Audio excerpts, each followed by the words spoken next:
الرحمن الرحيم السلام عليكم ورحمة الله وبركاته كلنتي وعن أو وناكسنا قيارتا أودي نجد داونيساي هالكني وصومالي وين تي في وتضبط كي ومرات كداوتان مقالة يتبوري يولي بالنواحي جدا هالكن نجلا سعوتان وأبنا كنال وسجالي طبنك بيش ماي سنة لابد يكون إيه لبي طبنك barnaamijyadeena caawa waxaa ugu horeyn doona sida caadada aayadaha quraanka kariimka ah waxaa ku xigi doona darsigii diiniga ahay sidoo kale toddoba qoraaga weyn ee Soomaaliyeed Ibraahim Cabdicasiis Xildhibaan sidoo kale waxaa daawan doontaan qayb kamid ah barnaamijkii bandhiga buugaagta ee lagu soo bandhigay magaalada Yatboori iyo nawaaxigeeda barnaamijkii caruurta kaalmihii suugaanta meesha kama marna mar kale iyo Soomaali weyn kulanti wacan markan ku soo dhawaada aayadaha quraanka kariimka بسم الله الرحمن الرحيم هل أتاك حديث الغاشية وجوه يومئذ خاشعة عاملة ناصبة تصلى نارا حامية تسقى من عين آنية ليس لهم طعام إلا من ضريع لا يسمن ولا يغني من جوع وجوه يومئذ ناعمة لسعيها راضية في جنة عالية لا تسمع فيها لاغية فيها عين جارية فيها سرر مرفوعة وأكواب موضوعة ونمارق مصفوفة وزرابي مبثوثة أفلا ينظرون إلى الإبل كيف خلقت وإلى السماء كيف رفعت وإلى الجبال كيف نصبت وإلى الأرض كيف سطحت فذكر إنما أنت مذكر لست عليهم بمسيطر إلا من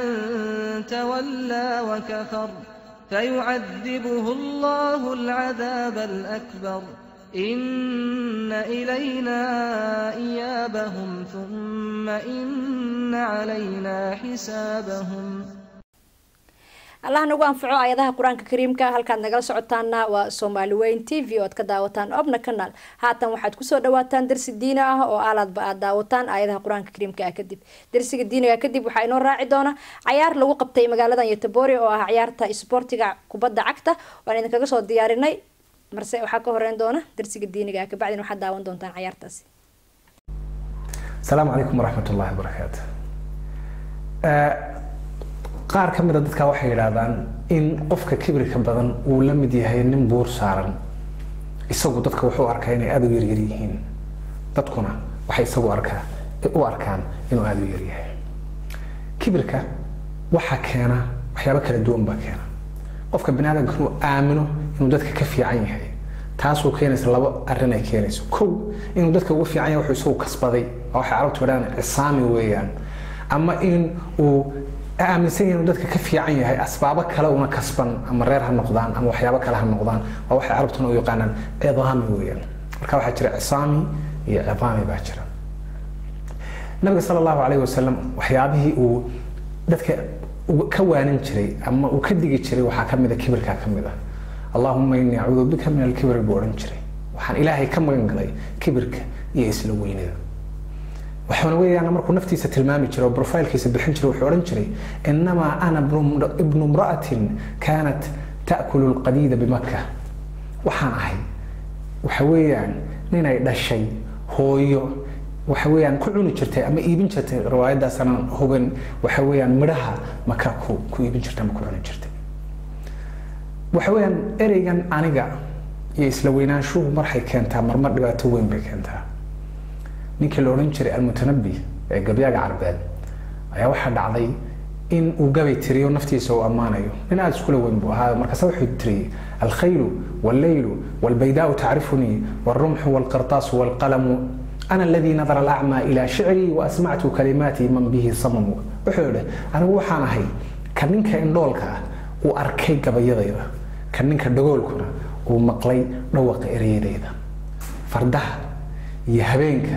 iyo lamadegaanka iyo seeftu iyo waranku iyo qalinku kulligood anigu waxaan ahay way wada yaqaanaan waxay isku dhaceen markaa nin la yidhaha Kaafuur al-Akhshidi oo ahaa nin madow cabdi dadkan mamaaligta la yidhahda ama maxaa la yidhahda adoomada ahaa oo markaa Masar xukumi jiray markaasaa waxa weeyaan gabay buu tiriyo wuxuu la tashtari al-abd illa wal 'asa ma'ahu inna al-'abida al-anjas manakidu marka adoonka iibsanaysid u shal iibso ayuu gabay u tiriyay ninkii boqorka ahaa ee barigaas ka jiray markaas ninkii boqorka aad buu xanaaqay ama tanabbina uu cararay isagoo marka meel lama degaan socdo ninkii khaadimkiisa la socda ayaa qolaa ku soo baxday oo u maleeyay cul yihiin sida daraadeed wuxuu go'aansaday inuu carro markuu rabay inuu carraa ninkii khaadimkiisa baa wuxuu ku yiri miyaan ahayn ninkii yiri الخيل والليل والبيداء تعرفني والرمح والقرطاس والقلم فردها يا لما دغانك يا هبينك يا ورنك يا سيفتا يا قلنك بنك يا قارنين بانها markaas uu qataltani qatalaka Allah wadi dishay ilaahay ha ku dilay dadkii buu la dagaalamayo sidii ku dhintay marka ereyga aniga iyo isla weynaanshihi waxay keentay aakhiritaanka inuu qofkaas halaag iyo wada xun ku dhinto sida daraadeed qofka bini aadamka waxa fiican inuu naftiisa qirto waxay tahay rahimallahu imra'an arafa qadra nafsihi ilaahay ha u naxariisto qof miisaanku leeyahay gartay wuxuu yahay waxaad noqotaa sida xidigta oo kale waxa la arkaa iyadoo meelaha sare joogta ayaa waxa lagu arkaa biyaha dusheeda sawirkeeda lagu arkaa ha noqonin sida qiiq isagoo waxba ahayn erka u baxaya salaamu alaykum wa rahmatullahi wa barakatuh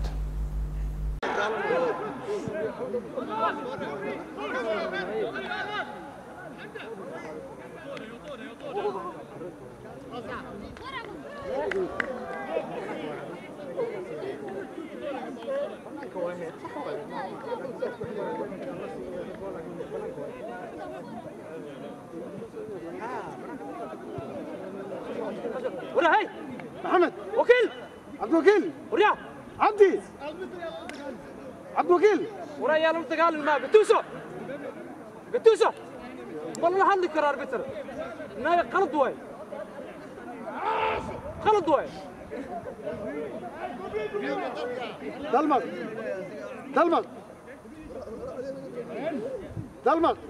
جالو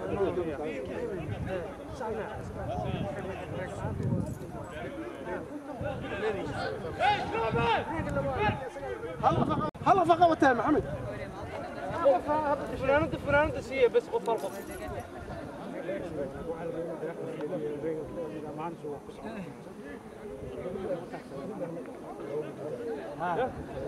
الله بتدود ناس كثير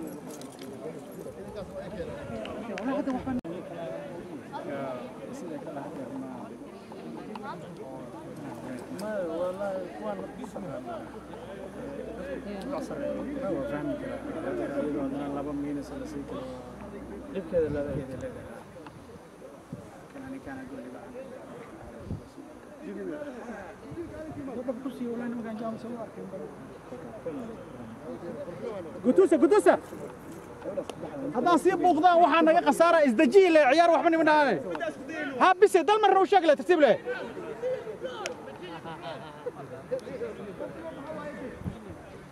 macna ma la qofna ma baxay dhali aqeen ina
Mulalian.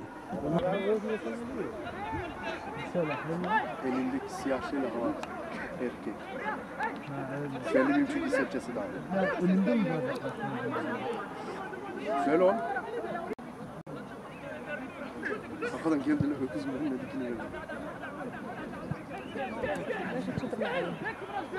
Hasan! Eşek daha. Mürün dedikini verdi. Hasan! Eşek daha.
Der Move verfügt.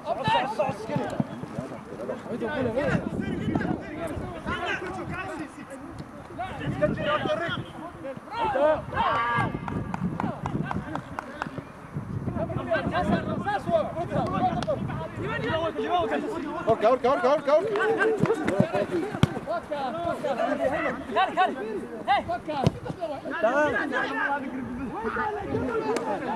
Orka Kila!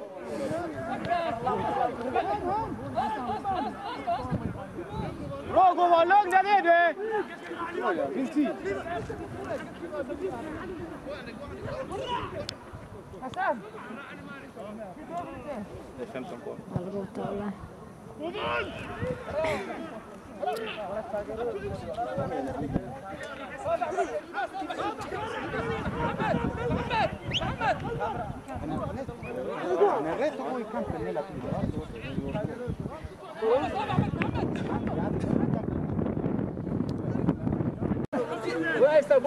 وانا لاعب صومالي اسكو سو عمري وحنا شعيب مريم عبد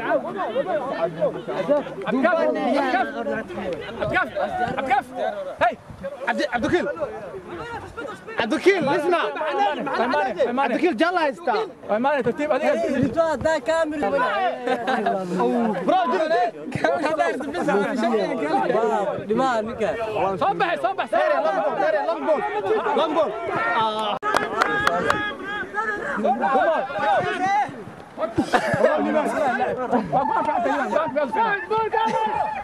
نص معاي وانا قرنو وش تبي ايوه طبعا نص قرنو اي وسؤال الدنيا جلاس وسؤال ميكي براس صديق صديقك جلمه بال كاس بلا نجيزن كلها بروني غرس بروني هاي لا اله الا الله جلمه استا ها ماي انا هدو اركب بوك اركب قال فيها صدق جلمه استا يلا قبله اه رصود هذا اي قال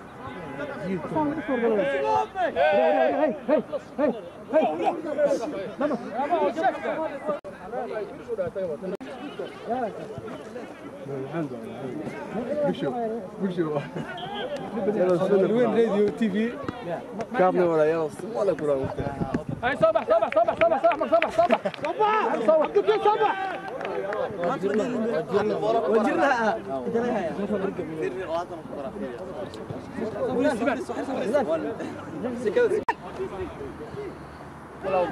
صح صح كل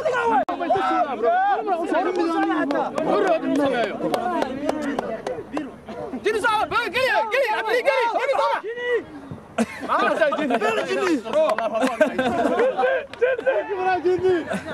من كبر اجرني زوجني مو مش قلنا احنا قلنا ما كانوا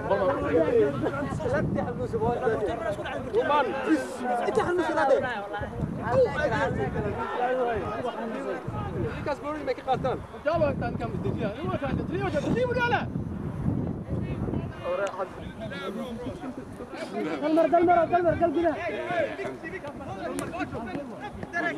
تنقول وايد ايوه عرضه مين عرض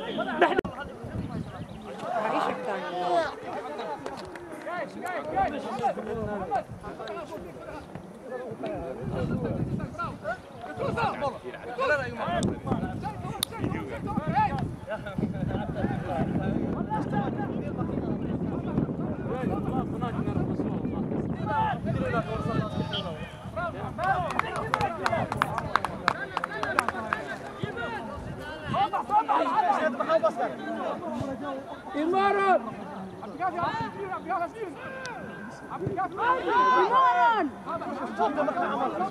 لست مكة لست مكة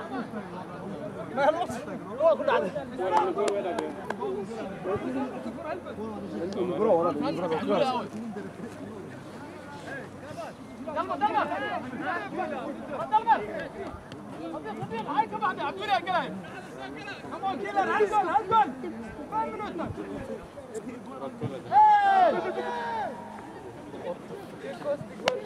كرة بيس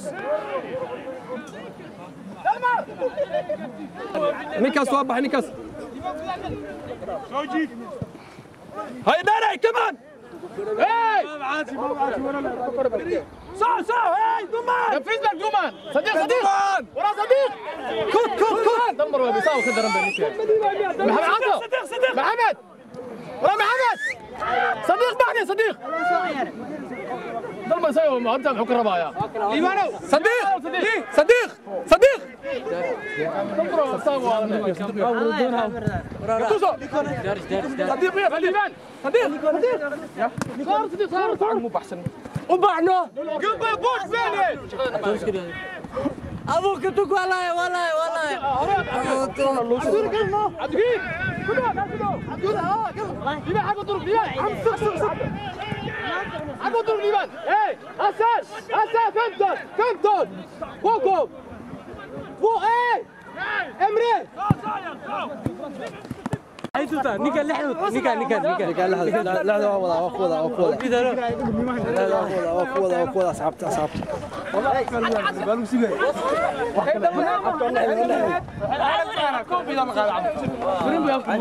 مقرم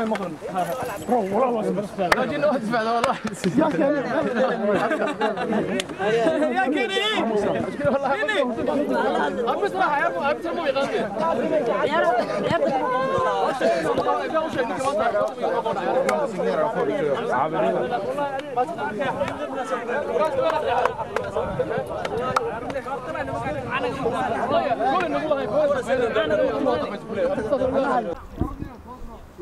هاي walaalkay magaca dalmar xasan lawar dalmar xasan galabta waxaad ka soo qayb gashay ciyaar ka dhacaysa garoonkan xaafadda Beeriqon ka war farxadaada ku aadan ciyaartan galabta ka qayb gashay والله horta ciyaar wanaagsan aan dheelnay taas oo ku faraxsanahay laakiin dhinaca kale dabcan waa nagala badi marka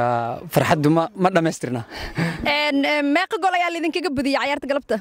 والله ciyaarta hal ibraan nagala badi laakiin waxa u maleysaa xoogo nasiibka iyo mar ciyaartu ma taqaan waxa badan la sheegaa marka laba qof baa gudud casaan naga qaadatay marka indho waan kala wargareen inaan hal eber ku hayno dhib ma laha waan filayaa inaad xilliyo kala badin doontaan waana dareemayaa inaad xilliyo hore badan aad soo qaadeen koob ama aad guulo soo hoyiseen kooxda adiga aad u ciyaarta magaceed kooxdan waxaa la yidhahdaa Soomaaliska isku waxay ka dhisan tahay xaafadan Beerqon kooxdan kale oo idin la ciyaaraysay xagee ka socdaan waase magacooda ma garanaysaa kooxda waxaa la yidhahdaa Fiir Kloven ciyaartuna dabcan waa seeriya marka waa koox aan isku dhibco ahayn labada koox ugu sareysan ahayn way naga goolal badnaayeen marka haddaan badin lahayn maanta waxay noo ahaan lahayd jaanis fiican inaan hogaamino seeriya marka nasiib daro iyaga dhibay qaatay marka waa ka dhib ma lahan dalmar waan filayaa inaad xilliyo kala badin doontaan waxaan idin rajaynayaa nasiib wanaagsan adiga iyo kooxdaadaba mahadsanid aad baan mahadsantahay haatan waxaa ila taagan tababaraha kooxda macallin Gurey kooxda Soomaali Esco macallin Gurey ka waran farxadaada ku aadan galabta ciyaartan ee kooxdaada halkan ay uga qayb gashay والله عيارتان وعيارتي أفراد عندي أنتوا بلاوي سيريها مركا صدق لبع عيار وبدينا عيارتي منا بربراء بين نقطة مركا عيارتان وحن فيليني أنا بدين دونه لكن نصيب كأنه يجي بس إذا أركيسي وحن كل اللي نزيد قف أيقنا حقها كوي توان سأدرت وحن وقت بدين هالجول وقرا أنت أهل جانس أهلين أيقنا ما يهلين ما شاء الله هديبا aad soo badiseen laba goor mar barbardhac noqoteen hal mar in leedii ka badiyaa waxaan filayaa inaysan maxay ahayd aan la diidi karin waayo gari laba ninka ma wada qoslis hadii ciyaar la iskugu yimaado kooxdan Soomaali Esco goorma laga aasay magaalada Yatobori waxaan filayaa kooxda magaalada Yatobori ugu caansan inay yihiin kooxdan waxaa la aasay sida la socotay 2004 waxa ahayd kooxdii ugu horeysay hal koox kaliya ayaa ka horeysay oo sagaashameeydi kooxda markay baabaaday ayaan waxaan siinay sidii magaca Soomaalidu u baabi'in oo inaan koox kala sameynaa 2004 ayaa dhalinyaro magaalada degan go'aan ku gaareen inay koox cusub sameeyaan ilaa haddana way dhisan tahay dadku un baa isbedelay laakiin magaci uu taagan yahay aniga wariga waxaan ka mid ahaa ciyaartooyda haddana waxaan noqday ciyaartooydii cuslaatay sidaa darteed waxaan isku bedelay tababare maadaama tababareen hore uu Soomaaliya aaday laakiin hadda uu joogo waad mahadsan tahay macallin Gurey tababaraha kooxda Soomaali Esco nasiib wanaagsan ayaan idin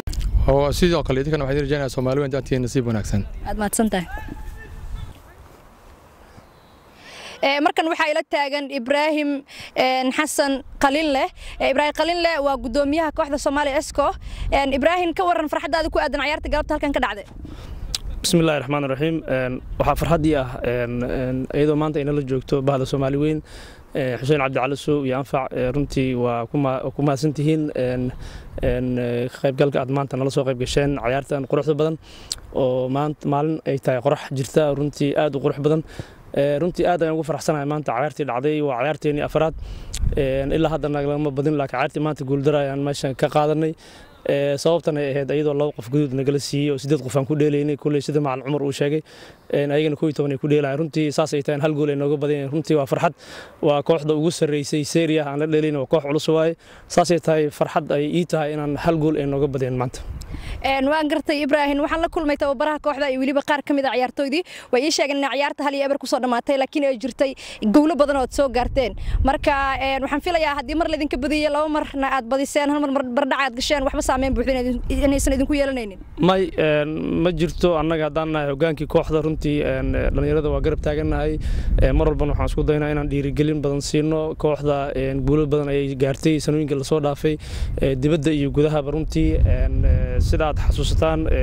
2011 waxaan ka qayb galnay ciyaarihii Eresom oo runtii aniga xataa laftii aan ka raacay kooxda qaadnay oo magaalada aan keenay runtii guul weyn ayay noo tahay maantana ay tahay Soomaali Esco kooxda kaliya ee Yatobori la dhihi karo waa koox saashata oo adag oo maaragtay hab dhismeedkeeda iyo maamulkeeda wax dhan taagan yihiin Ibrahim Xasan Nuur Qalin aad iyo aad ayaad mahadsantahay howl qurux badan ayaad haysaan waliba dadaal fara badan halkiina ka wada ayaan idin leenahay aad ayaan idinku mahadcelinaynaa aad ay u mahadsantihiin waan idinka mahadcelinaynaa kulanka aad maanta nagala soo qayb gasheen thank you very much mahadsantahay intaasi aan ugu gudubno barnaamijkaasi ciyaaraha ku saabsan oo soo galeen koox kale oo ayadana ka dhisan magaalada Yatobori ee wadankan Sweden haatan daawadayaal waxaad ku soo dhawaateen barnaamijkii aan ugu talagalnay maaweelada caruurta caruuray waa kan barnaamijkeeni oo aad daawataan caawa Tom and Jerry terrifying cross-country motorcycle race between Travelin' Tom on his souped-up 1200cc double overhead cam road ruiner and Jumpin' Jerry on his supercharged 25cc Tough Mule mini monster.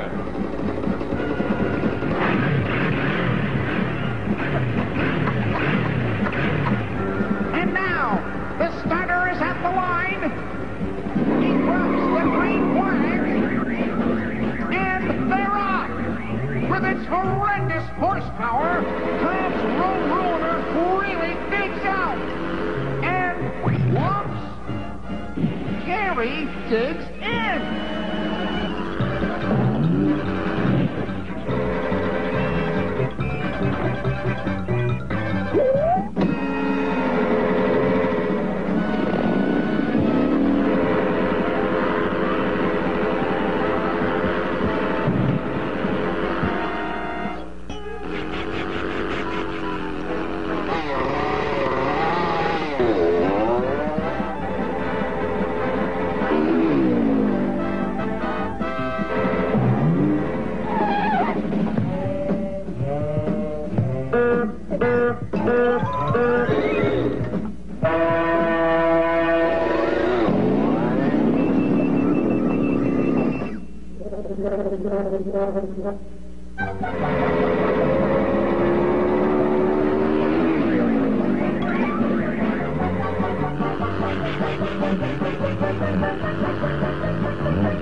We have the latest bulletin on that exciting motorcycle race. Jerry's Top Fuel Mini Monster is eating up the miles, and at this moment, he is taking over the lead from Tom.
The crowd is tense as the racers get within a few miles of the finish line. Jerry is in the lead, but Tom is really scorching the highway on his Road Ruiner.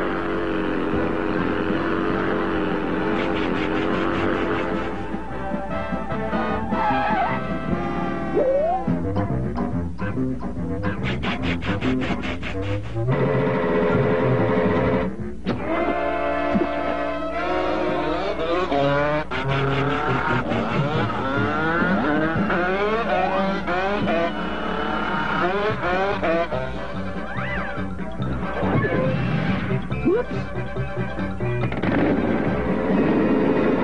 first rider is in sight. It's Jerry. Jerry has the lead. Tom isn't far behind, but something is slowing his road ruiner. Now Tom is gaining on Jerry. It's going to be close. What a finish! That was too close to call, folks. We'll have to see the slow motion instant replay to name a winner. Here comes Jerry. There's Tom. It's a tie, folks. Here they come for the victory ride by, sports fans. Let's give both champs a big hand.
وحيدني سموياني قرار أبوه دقايق وحيدني سموياني قرار أبوه دقايق سمراها قد ياردي وحيدني سموياني قرار أبوه دقايق وحيدني سموياني قرار أبوه دقايق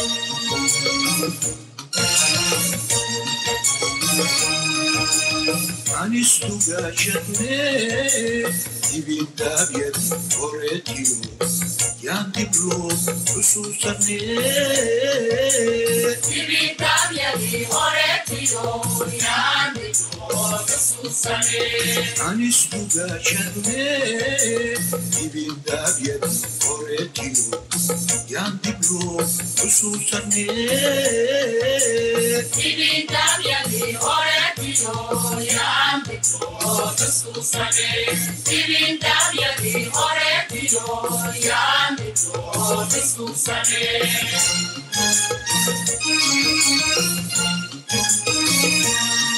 Stupni, vadalinio, vadanolo,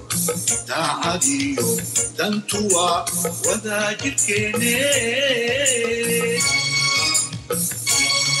Stupni, vadanio, vadanolo, da adio, dantua, vadagirkene. Aranko Lordisi Navad Lagudakeya Dunaya Aranko Lordisi Navad Lagudakeya Dunaya Aranko Lordisi Navad Lagudakeya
waa hagaag daawadayaal halka aad weli nagala socotaan waa TV-ga Soomaali Weyn oo aad ka daawataan Obna Kanaal. daawadayaal haatan waxa aad ku soo dhawaataan waraysi aan la yeelanay qoraaga weyn ee soo saabsan yahay arrimaha dastuurka. waraysigaasi waxaan kula yeelanay xilli uu yimid magaalada Yatabori inuu ka qayb galo bandhigii buugaagta ee lagu qabtay magaalada Yatabori. ku soo dhawaada waraysigii xildhibaan.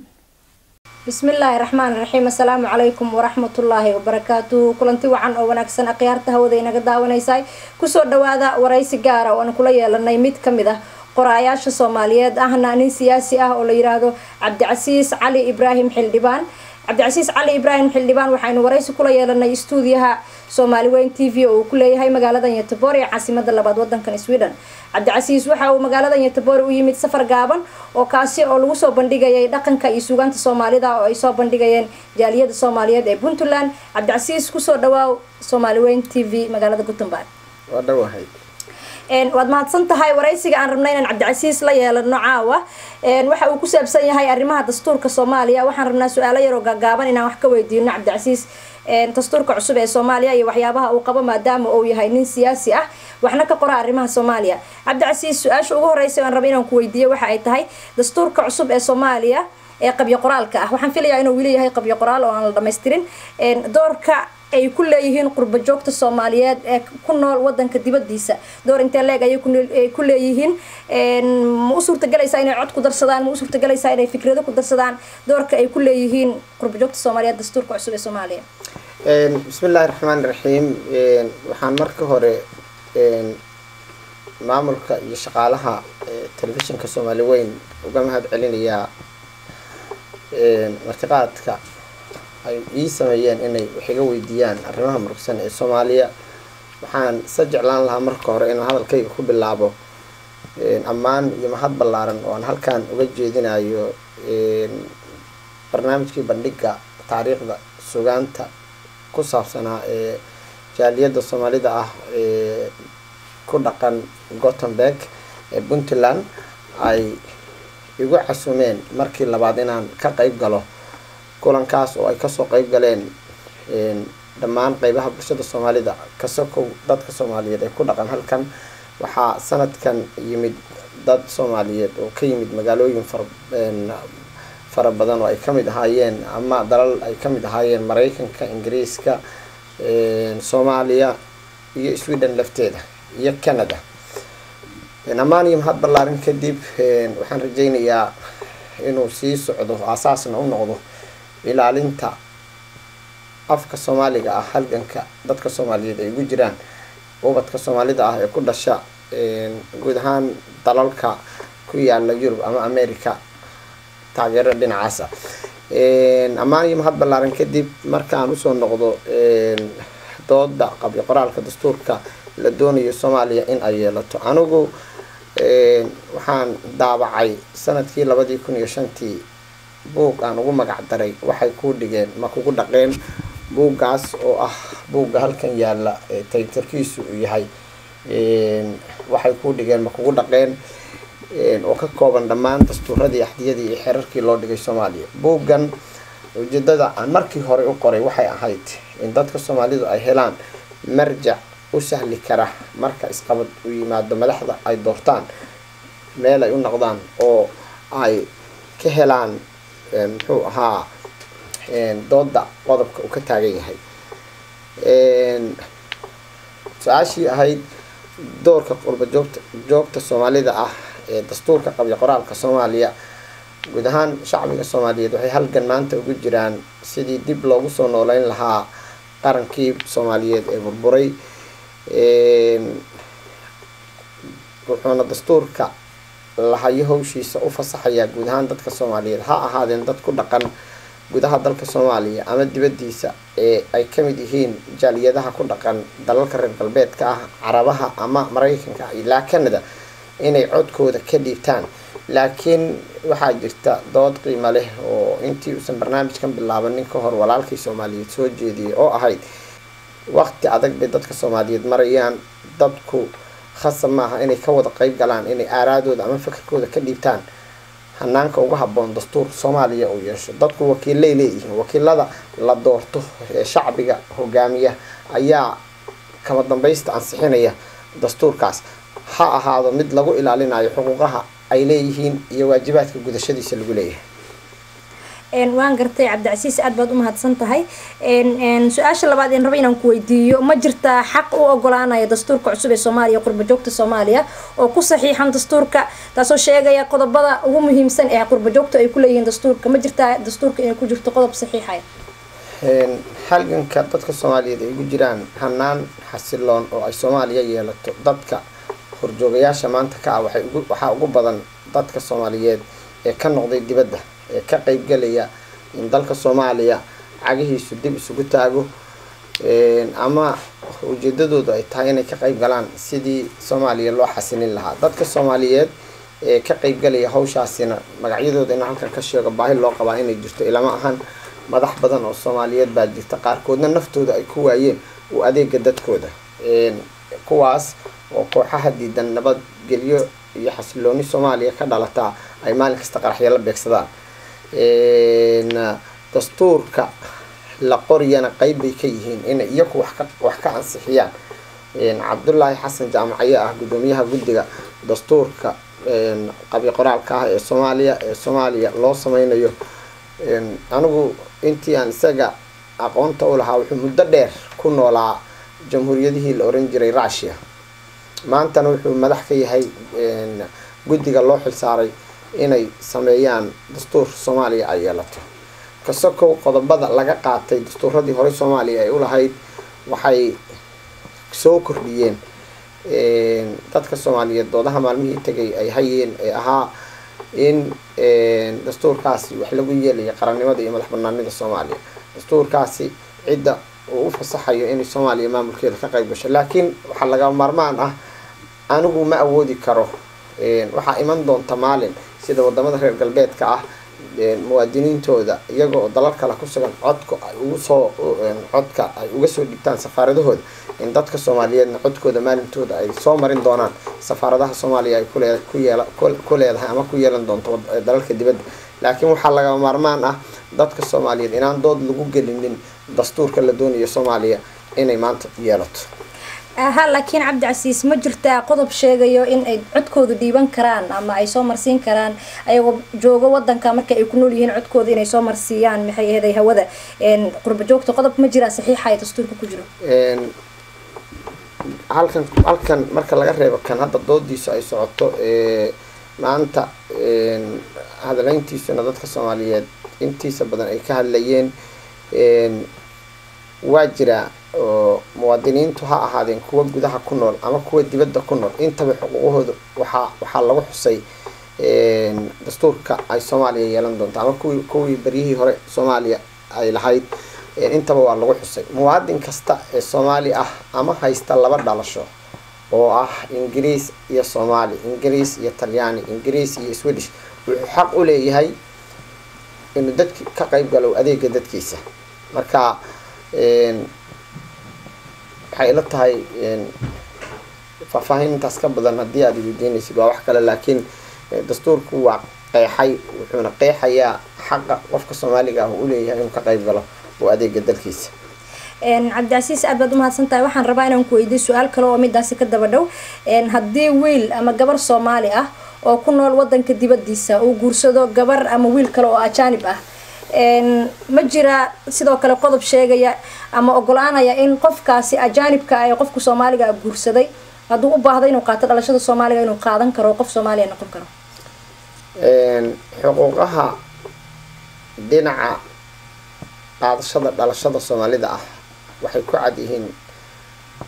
dhammaan xeerarkii iyo dastuuradii iyo xeerarkii ama shuruucdii Soomaaliya loo sameeyay guud ahaan kasoo kan maanta doodiisa ay soconaysana waxaan rajaynayaa haddii dadka qaar uu mugdi kaga jiro hanaanka lagu heli karo qofku inuu noqdo muwaadin Soomaali ah waxaa dhici doonta faahfaahin ka badan ama xeer hoosaad lagu cadaynayo si shakiga dadka ku jira meesha uu uga baxo baarlamaanka kumeel gaarka ee Soomaaliya uu ka doodi doono ama doodiisaba lagu daray kan hadda soconaysa laakiin shaki kuma jiro heerka iyo awoodaha qofka Soomaaliga ah ama aan Soomaaliga ahayn wiilka Soomaaliga ah guursaday ama gabadha Soomaaliyeed ah guursaday waxa dastuurku uu ogolaanayo ama inuu ku noolaado gudaha ah ama inuu qaato dhalashada dhammaantood waa lagu cadeeyay dastuurka la doonayo Soomaaliya inay yeelato waan gartay Cabdicasiis waqtiga oo aad noogu gaaban waxaan rabaa inaan ku weydiiyo su'aasha ugu dambaysa ee ku taxalluqda arrimaha dastuurka waa maxay farqiga u dhaxeeya dhaqanka islaamka diinta islaamka ee anagu ayna haysano in ku dhaqano iyo dastuurka cusub ee Soomaaliya waxaa dhici karta hadalhaynta dadka Soomaalida ah ee islaamnimada iyo xeer bini'aadamku ay goosteen qaabkii ay isaga ganacsan lahaayeen ama u wada noolaan lahaayeen ama xuduudaha quraanka kuma qorna dadka in marsiyo looga dhigto maaha diinta islaamka oo ama lagu jahawareeriyo waxaan nahay dad islaam ah oo rumeynaya diinta islaamka ah dhammaan sharciyadii Soomaaliya ay yeelatay waxaa ku jira qodobka dastuurkii ugu horeeyay ee Soomaaliya ay yeelato oo kale qodobkiisa saddexaad waxaa ku qoran la Islam ee la religione del Stato islaamka ayaa ah diinta dawladda macnaha dastuuradii ka dambeeyay ee ay Soomaaliya yeelatay dhamaantood waxaa lagu sheegay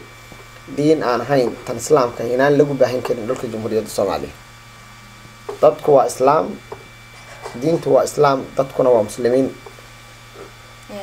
laakiin waxay u baahan yihiin waxbay dadku xeersadaan marka bulsho ganacsi u dhex maraayo waxa ay ku kala bedelanayaan qaabka ay u macaamilayaan bunuugta ama bangiyada lacagaha la dhigto sida loo kala qaato deymaha dadka la siiyo qaab islaamku maalgelinta diinta islaamka haddii iyaga macno kale u heli doonaya inay u sameeyaan laakiin islaamka iyo diinta ay haystaan dadka Soomaalida ee islaamka ah ma diidayo inay xeer ay kula macaamilaan ummadaha adduunka intooda kale ay samaystaan diinta in marsiyo looga dhigto maaha ama dadku ay u arkaan qaybaha xuduudaha looga fuliyo ee dadka gacnaha looga gooyo dambiilayaasha ah ama lagu dilo dhagaxa in misaal looga soo qaato ku dhaqanka shariicada islaamka ruuxii xadgudba islaamku waxa uu ka qabana dawladda cadeyn doonta waana lagu fulin doonaa marka ay dhacdo inuu la yimaado wax ka soo horjeeda islaamka ama diinta uu ka baxo laakiin dadka Soomaaliyeed dastuur waa u baahan yihiin aad iyo aad waad mahadsan Cabdicasiis Cali Ibrahim xildhibaan oo aan waraysi kula yeelanay stuudiyaha TV-ga Soomaaliyeed ee magaalada Gothenburg intaas ayaan ku soo gabagabaynaynaa waraysigii gaabnaayeen Cabdicasiis la yeelanay inta aan dib dambe waraysiyo noocan kale ugu kulmi doono sidaas iyo nabadgelyo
waa hagaag daawadayaal heestaasi waxay guniya gabagabo u ahayd barnaamijkeeni caawa oo inoo soo bilowday saacadu marka ay ahayd 8 ilaa iyo 9 fiidnimo intaan dib dambe hawada ugu kulmi doono waa kaamiradii iyo waliba farsamadii Xuseen Cabdi Calasow tabintii anigoo ah Anfac Cumar Caddo inta aan dib dambe ugu kulmi doono isbuuca dambe hadduu Allah awood leh ogolaado sidaas iyo nabadgelyo